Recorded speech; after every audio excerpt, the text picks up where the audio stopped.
Қызылорда облысы Шиелі ауданында қазіргі таңда мынау 41 мектептің Шиелі аудандық әлеуметтік педагогтарына айтатын, директорлеріне айтатын. Мынау балдардың жаңағы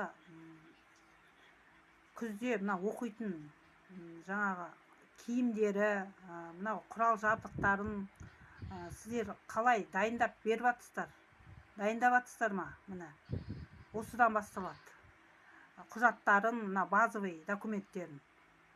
Мынау июль айында дайындап барлығын жаңағы реттеп қоймаса, мынау қымбатшылық белең алып отыр. Мына базардың өзінде ертең мына бір дәптерінің өзі пәлен теңге болады. Мынау киімін енді есептемей ақ қояйық. Мына мектепке жол акциясы деген болады. Соған енді осы кезден мына Аманат партиясы тіркеп жатыр ма? Міне сол важный болып тұр маған. Мынау бір ата-аналар мына баласына киім беріле ма, берілмей ма, құрал жабдығы беріле ма, берілмей ма деп барған екен, әлеуметтік педагогтар жауап та бермепті.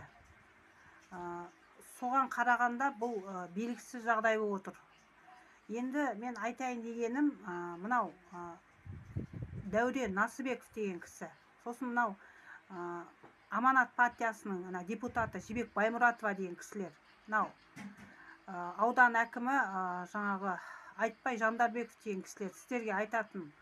Мынау мектепке жол акциясы бойынша мынау оқушыларға көмек беруді сұраймын. Өйткені себебі базарда бір дәптердің өзі, ручканың өзі, қаламың өзі өте қымбат. Киімін айтпай ақ қояйын. Мынау былтырлары 70 мың, 100 мыңнан киінсе, биыл енді құдай біледі қаншадан киіндіретін. Сол мәселені қолға алып, мынау әлеуметтік педагогтар жұмыс істеу керек деп мен ойлаймын. Өйткені себебі сіздердің соңдарыңыздан ата-аналар жүре беретін уақытысы жоқ. Өйткені мынау қымбатшылық бар, нан таппау бар, жұмыстары бар тиісті. Сіздердің соңдарыңыздан азаннан кешке дейін жүретін уақытысы жоқ ата-аналардың.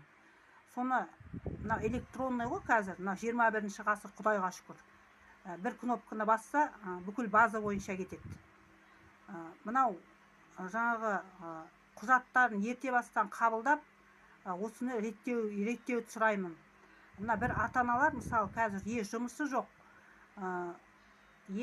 басқа бір тірлігі жоқ істеп жатқан, ипсі жоқ, сондай ата-аналар бар. Осындай ата-аналарға өте қиын соғып отыр қазір таңда. Осы мәселені реттеп, мынау халыққа көмек беруді сұраймын. Мынау Насыбеков Дәурен, мына басшылыққа ал. Болмаса, мынау білім басқармасының басшысының назарына Асқарбек Есжанов деген кісінің назарына. Мынау Қызылорда облысы Шиелі ауданында 41 мектептің әлеуметтік педагогтары, директорлері, мынау білім бөлім басшысы халыққа көмек берсін. Өйткені себебі формасын алу, оқу құрал жабдығын алу оңай емес. Өйткені тұрақты жұмыс тауып беріп жатқан жоқ. Көп ата-аналардың жаңағы жұмысы жоқ, тұрақты жұмысқа барса, бастарында кредитің бар, 20 саның жабық деп алмайды кейбір ата-аналарды. Сол себепті осы мәселеге назар аударды сұраймын. Жұлдыз Сүлейменова білім министрінің назарына ұсынамын осы видеомды.